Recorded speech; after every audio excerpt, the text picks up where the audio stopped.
Hello everyone, कैसे हैं आप लोग। उम्मीद करते हैं अच्छे होंगे और आपकी तैयारी अच्छी चल रही होगी। देखिए, आज आपके अब 18-10 दिन बचे हैं मोटे मोटे।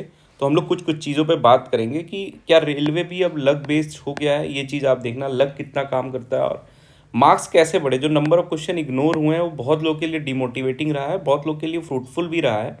तो मैं अभी आपको बताऊंगा किस तरीके। जो सबसे इंपॉर्टेंट चीज़ हम लोग डिस्कस करेंगे आज, टाइपिंग से जुड़ी बहुत सारी इंपॉर्टेंट बातें। जैसे मैं बता दूं आपको कि पैराग्राफ कैसा होगा, कीबोर्ड कैसा होता है, क्या कीबोर्ड चेंज होता है, स्पेशल कैरेक्टर क्या होते हैं, और पैसेज रीटाइप करना क्या होता है और कैसे हम लोग करेंगे।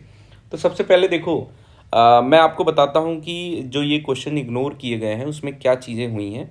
चलिए स्टार्ट करते हैं। सबसे पहले देखो, ये एक लोग हैं जिनका चंडीगढ़ से जिन्होंने फॉर्म भर रखा है और इनका 13 अक्टूबर 2025 को एग्ज़ाम था। इनके शिफ्ट में 9 क्वेश्चन इग्नोर किए गए हैं।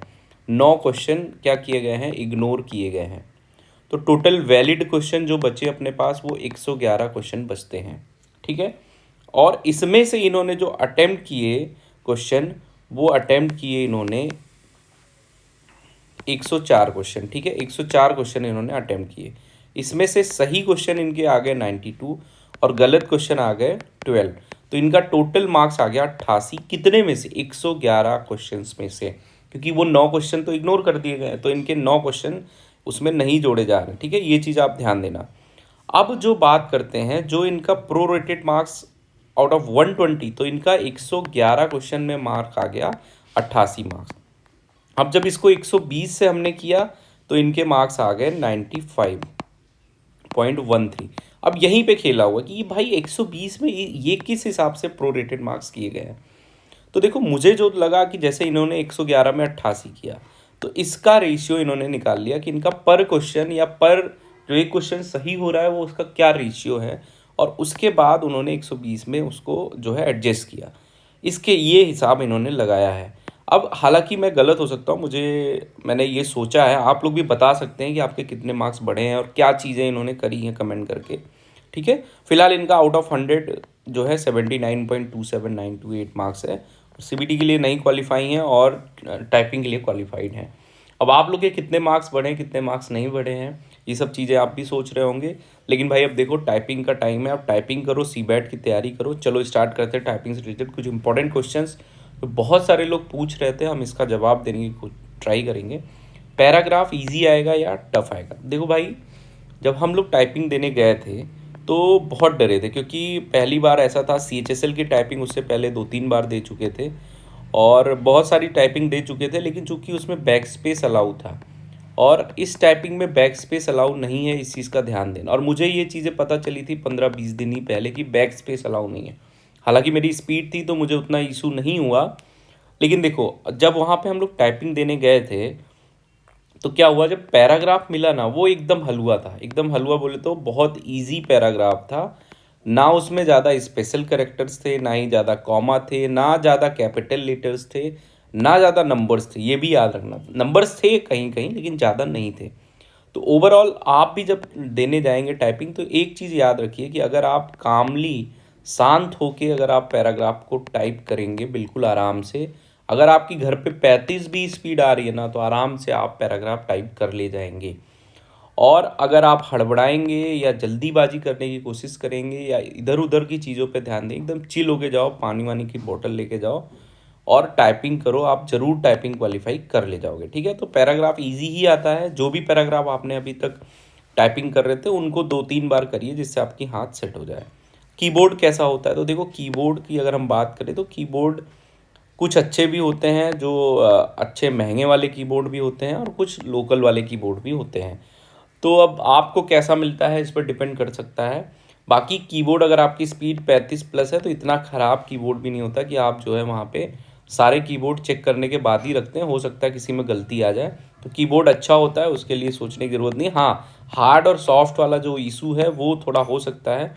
उसके लिए अगर आप अभी हार्ड पे कर रहे हैं तो सॉफ्ट वाला लेके एक बार कर लीजिए, और अगर सॉफ्ट पे कर रहे हैं तो एक बार हार्ड वाला लेके 2-250 वाला लेके कर लीजिए। ठीक है, ये चीज़ आप समझ लीजिए। क्या कीबोर्ड चेंज होता है? एक ये तो, जो देखो आपकी टाइपिंग का जो एडमिट कार्ड या जो भी नोटिफिकेशन आएगा उसमें लिखा रहेगा, जब आप टाइपिंग देने जाओगे, जब भी आपका वेरिफिकेशन आधार जब आप एंट्री कर ले जाओगे, जब टाइपिंग शुरू होगा उसमें 1 मिनट पहले आपको एक्सरसाइज करने के लिए, प्रैक्टिस के लिए दिया जाएगा। फिर उसके बाद 30 सेकंड का ब्रेक दिया जाएगा, जिसमें अगर आपको अपने कीबोर्ड में कोई इशू लगता है तो आप कीबोर्ड चेंज करा सकते हैं। वैसे मैं कहूँगा ये 30 सेकंड बहुत कम है, कम से कम 2 से 3 मिनट देना चाहिए इनको, क्योंकि 30 सेकंड में वहाँ पे इतने ज़्यादा इन्विजिलेटर नहीं होते कि वो सबके कीबोर्ड, मान लो 10 लोग को प्रॉब्लम आ गया तो उनका प्रॉब्लम सॉल्व करते हैं। तो ठीक है, लेकिन ज़्यादा लोगों को प्रॉब्लम ही नहीं आता है। आप भी सोचिएगा कि प्रॉब्लम निकालने की कोशिश मत करिए। आप वहाँ गए हैं टाइपिंग देने, पॉजिटिव होके हर चीज़ को पॉजिटिव लेके आपको टाइपिंग क्वालिफाई करना है, ये चीज़ सोच के जाना। ये नहीं कि मेरा कीबोर्ड ख़राब है, ये पहले से दिमाग में कुछ भर लेंगे तो कुछ नहीं होने वाला है। हाँ, अगर जेन्यून प्रॉब्लम है तो आप चेंज कर लेना। अब स्पेशल कैरेक्टर्स ज़्यादा नहीं आते हैं, थोड़ी बहुत एक आध भले पूछ लिया जाए, वैसे तो हम लोग में कोई नहीं था, तो ये चीज़ ध्यान देना कि स्पेशल कैरेक्टर ज़्यादा नहीं आता। अब पैसेज रीटाइप करना, कुछ लोग ये कहते हैं कि भाई पैसेज हम रीटाइप करें ही क्यों, गलती ज़्यादा हो जाएगी। देखो, अगर आपको ये लगता है कि पैसेज रीटाइप करने में आपकी गलती ज़्यादा हो जाएगी, तो जो आपने पैसेज एक बार टाइप किया उसमें भी गलती हो सकती है। तो पैसेज जब आपका कंप्लीट हो जाए, हम लोग का 6.5-7 मिनट में कंप्लीट हो गया था, तो अगला 3 मिनट हमने पैसेज को रीटाइप किया था। तो रीटाइप करने के लिए आप इंटर या जो स्पेस बार होता है वो दबाएंगे तो आपका पैसेज फिर से स्टार्ट हो जाएगा स्टार्टिंग से, और आप वहाँ से टाइपिंग दे लेंगे। और कुछ चीज़ें मैं आपसे बात करना चाहता हूँ, जैसे कि कुछ लोग पूछ रहे थे कि सर ऑटो स्क्रॉल होगा या हम लोग माउस का यूज़ करके करेंगे। तो वो स्क्रॉल आपको करना पड़ेगा, ठीक है। माउस यूज़ करके भी कर सकते हो, और या तो आप जो कीज़ होती हैं उसका यूज करके कर सकते हो। तो ये सब चीज़ें ध्यान देना थोड़ा सा।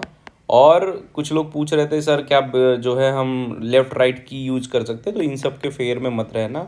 बस इतना कहूँगा, जो आपने अभी तक सीखा है, जो किया है, उस पर ट्रस्ट करिए और अपने आप को कॉन्फिडेंट होके जाइए, टाइपिंग दीजिए, आगे का ज़्यादा मत सोचिए। और किसी का ये मत सुनिएगा कि टाइपिंग में बहुत सारे बच्चे फेल होते हैं, बहुत सारे बच्चे पास होते हैं, कुछ ही 30% तक ही बच्चे फेल होते हैं टाइपिंग में। तो इस चीज़ को अपना थोड़ा माइंडसेट लेके जाइए और अगला 10 दिन अच्छे से रहिए, अपना ध्यान दीजिए, पढ़ते रहिए। कोई भी इशू आता है इंस्टाग्राम टेलीग्राम पे जुड़िए, हम लोग बात करें। वीडियो अच्छी लगी हो तो लाइक करिए, और अगर कोई और चीज़ की जानकारी चाहते हैं तो कमेंट करके बताइए, हम लोग उसको आपको बताएंगे। ठीक है, चलिए, ऑल द बेस्ट।